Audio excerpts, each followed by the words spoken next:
Hey guys, it's Summoning Rush. The T-54 used to be my favorite tank in the game, and as I've been grinding out through the European server, I haven't really had a chance to play tanks I absolutely adore. So today, I'm going to be revisiting the T-54. I want to see how it kind of performs in the current meta. As I build my garage to tanks that I like, I want to see how this thing does. And if I don't like it, I'll sell it, but I just like to know, because no point keeping tanks you're never going to play. So with that being said, I only have 77,000 credits, and with the T-54, my loadout is literally 25/25. So I basically have one game worth of credits, unless we're top tier, because then I get to shoot AP the whole time.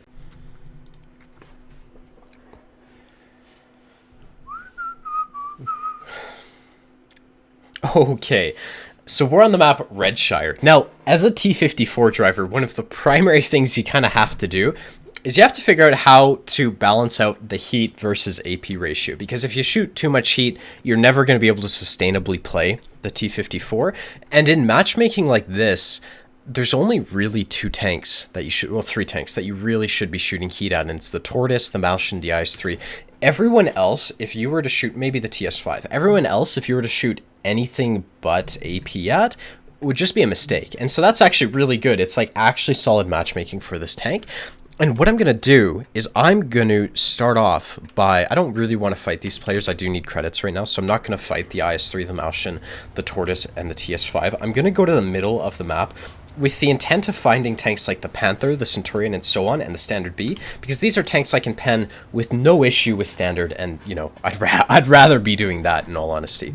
So, importantly, I have been, I need to look at my map more. I think it's a skill that is absolutely underutilized by myself and most players that I mentor. And so what I'm going to do is I'm going to point out the fact that we have three tanks and an AFK Karn who are kind of guarding the zero line. Now, they've got an EBR here. We've got a reasonable amount of tanks behind us. I'm going to have to verify that these players are going to the one line, because if I play where I'm planning on playing and they're not on the one line, I'll be caught out in the open. So Centurion in the open, I probably got spotted after firing. If I didn't, I will hang out here again. The EBR might spot me, but I might also be, there we go, EBR. Okay, we should, no, okay, we didn't get a shot, it's fine. EBR is going to drive by. Most EBRs don't stick around to farm you, so you really don't need to be focusing them down like most people do. You can see there he is, and we're going to look for a shot here on someone, because that scent is going to be driving to position. Now, IS-3-2 spotted on the zero line, which is great. You can see these players. What are the odds? The second I mentioned reading the map because your teammate might play weirdly, they play weirdly. You can see the STAs stopped at H2, probably to shoot at the EBR-90. And because of that, there could be a tank in E1. Now, I really don't think that's an issue right now, so I'm going to hang out here still, and that's a low. So to poke on the low, I'm going to go left. That puts a rock in between myself and the scent and might give me an angle on the German heavy. Now there's an EBR behind us. He's not a threat yet. I can just watch the map before turning my gun to deal with him, and I can shoot the scent right here, who looks to be giving me a shot. Okay, he knows. He's definitely watching me, so we're not going to be able to do that. Now, EBR's there, no issue. They're going to win the zero line, in my opinion. You can see the T6, we are missing a tank. Okay, there's the STA. The STA went from here to here. T69's up in E1, and there is the low pushing in. We're going to be able to shoot him with AP, doesn't go in. I'm not going to switch to heat, I'd rather not. I can just aim for weak spots here. And he's going to pen that one. Okay, so because he penned me, I'm going to have to beat his reload here, I think. Yeah, good, and I see the EBR-90. EBR shoots HE, he's not going to be able to damage me with the next one. If there was already, I'd be repairing that. We're up to 1,000 damage. Okay, and we're winning the other side of the map now. So put a shot towards the low. That's the scent. He's going to hit me. I'm going to fall back to try to avoid it. I do. Perfect. See if we can get one in before the scent reloads. Okay, and I'm just going to see if I can do some damage here and try to keep myself safe from the scent. So I'm trying to put myself a rock between myself and this guy. You can see that's actually what I'm managing. So the Karn, I don't think I can pen the low with AP reliably. Get a shot into the EBR, which is great. T-54 snipes me from the back. That's a lot of information. I don't think this is a smart push. I've been able to stay in the open and get shot as much as I have been because I haven't been losing HP. But when the T-54 hits me, he's just going to switch to heat and start to pen me. So it's not a good play. Now, a second ago, when I looked at the map, I was like, okay, maybe we're not going to win the zero line. It might be smart for me to go back to K8 and defend. But a tank just died, so I'm not sure about that. What I'd rather do, and I'd feel a lot more comfortable doing, is I'm just going to sit here and we'll see what gets spotted and see if I can find anything for myself. So we find an IS-3 in the open. There's no way in hell I am ever not going to take advantage of this. So we see him here, definitely going to put that shot in, get the track, so we're guaranteed assists, and we're going to try to farm as much of this as we can. And a couple things to watch out for are TDs sitting in the back. If I get shot by them, I'll move, but since I'm not getting shot, we're just going to hold left click on this guy and aim for his lower plate. So these guys are pushing in the 0 line. You need to check this type of thing when you're reloading in this game, because if you don't check the map constantly, you're going to miss out on information. And you can see, you know, looking at this, they've won that side of the map. And so now, in my opinion, I can make a I can make an informed decision. This is going to keep the team in the game. I'm going to go back to base and try to keep the Emil and the T-30 alive. That's a T-30. So yeah, that's the idea, at least. We got spotted running away. Looks like this Emil was the one to do it. You can see he actually didn't shoot me, which is pretty lucky. Doesn't matter, though. I'm driving at full speed. Max, he would get into me as 2. The bottom line is we have to get into a position to try to keep these players alive. And if we can't keep them alive, we're going to be defending this side all by ourselves. You can see we're down 3 tanks right now, but we do have the cap. So this game is by no means over. They've got a lot of well, they have a couple one-shots. I'll just take a shot towards... Oh! Oh! Oh my god! Okay. And we're running out of AP here. So we're going to situate ourselves to spot for this Scorpion. I'm definitely going to load heat because it's a TS5, and if we can kill him, we might keep our team in the game. To me, it's worth it right now. So we'll see what we can find. Okay, and I've spotted nothing. So most players, when they're in this situation, would not do what I'm doing, but I think it's smart because I'm trying to spot for a Scorpion. I'm going to sit in this bush. I'm looking to my left to make sure there's nothing that's an issue. And I'm just trying to see if there's anyone pushing through. Now that's an IS-3 too. Scorpion missed, and I can just make this bush opaque. Now I'm looking at the map to make sure there's no one to my side that will spot me. Get shot into the IS-3. Hopefully the Charioteer is able to hit this guy's side, because he should be able to. Doesn't go in. This guy's not moving, so if he goes dark, I'll just shoot him again. And once he dies, we'll actually counter push. So because we haven't seen the TS5, it implies he's sniping near the balloon, if that makes sense. And so what I'm going to do is we're just going to... Okay. I'm going to give it a couple seconds because dead tanks can still spot, and then we're going to push in. It's an EBR. I need to help out that Charioteer. No, I don't. I don't think I can help him out. That's the TS5.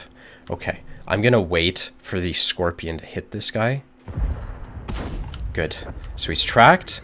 He repairs it. I'm spotted. That's a Panther. Okay. So... from my perspective, like, honestly, if this game is a loss, I want to be fighting the Panther anyways. It's very easy damage. But I think this is ultimately the play to win the game. Just because it gives us map control. And you can see we're starting to lose the 1 line and the cap circle. So if I can kill this TS5, kill the Panther, and maybe the Charioteer, we might be able to bring this one back. And that's kind of how I see it. So I've got heat loaded. I need this to go in. Just want to make sure it goes in. You know, my ping, it's sometimes hard to make that happen. And this guy, I'm going to be able to use my armor to fight against him. You can see he's not the greatest of players. I feel bad about this, but I do want to win. So I'm going to look to my right. I'm just going to push into him, try to go for the track. We damage his track. He's going to YOLO into us. I'm watching everywhere around us because there is a Charioteer who's an issue. What's going to happen is this Scorpion, if I haven't found the Charioteer yet, the Scorpion's going to get pushed by the EBR. And I need to help him with that because there's no way a Scorpion is ever going to be able to deal with an EBR. Now, if the Scorpion's running, I'm happy to trade places. Okay, I want to be the distraction. I'm going to try to keep the Scorpion alive and prevent this bloody EBR from killing him. If we can kill the EBR, you know, it's reasonable for me to expect to work over an STA and Emil. I don't think there's going to be tanks up on the ridge shooting at me. There's the Charioteer. So I'm going to just work on getting into this berm and trying to stay safe. Now, Charioteer gets hit. Lots of AP shots going out. And from here, we're reasonably held down. This EBR is definitely going to relocate. I'm not going to chase him. It wouldn't be smart right now. So I can fight this Charioteer, spot him for the Scorpion. Just try to keep this guy alive. Put a shot into the Charioteer. Scorpion might finish him off. The EBR is not relocating. He's got HE loaded. No, he doesn't. I was like, why is he aiming so much? It's kind of whack. He's got AP loaded. Now a one-shot for the Tortoise. See if we can get one into this Charioteer. Misses. I'm just hoping the Scorpion takes a shot right here. Doesn't look like he is. I see the EBR pushing on the map. Okay, EBR's coming. He's just going to be able to fully aim, and he manages to pen me. Now that's the game. I thought that was a blast. That was got to be one of the most fun games I've had this session. 4,700 damage, 1,600 spotting. See if the Scorpion gets a kill before he dies. He doesn't manage it. In hindsight, actually, I think I played that well. Normally going back and trading positions with the Scorpion is not what I would have done. I would have chased the Charioteer for damage, but I think that ended up getting me more damage and made the game closer than it could have been if I'd been sniping where the Panther 2 had been sitting. So I can't wait to see the end plates for that one. Yeah, holy crap. High caliber, Master Badge First Class. We got an award. So many awards in this game. I don't know what they are. Don't really care either. 47, 29 damage, 3 kills. That's 725 base XP. Our team, on average, was not up to snuff. Just going to put it honestly. I don't think a single player, apart from the top 3 damage, yeah, top 3 players did their hit points. I'm not sure about the T-30. Basically, we had a minimum of 11 players who didn't do their hit points, which is kind of incredible.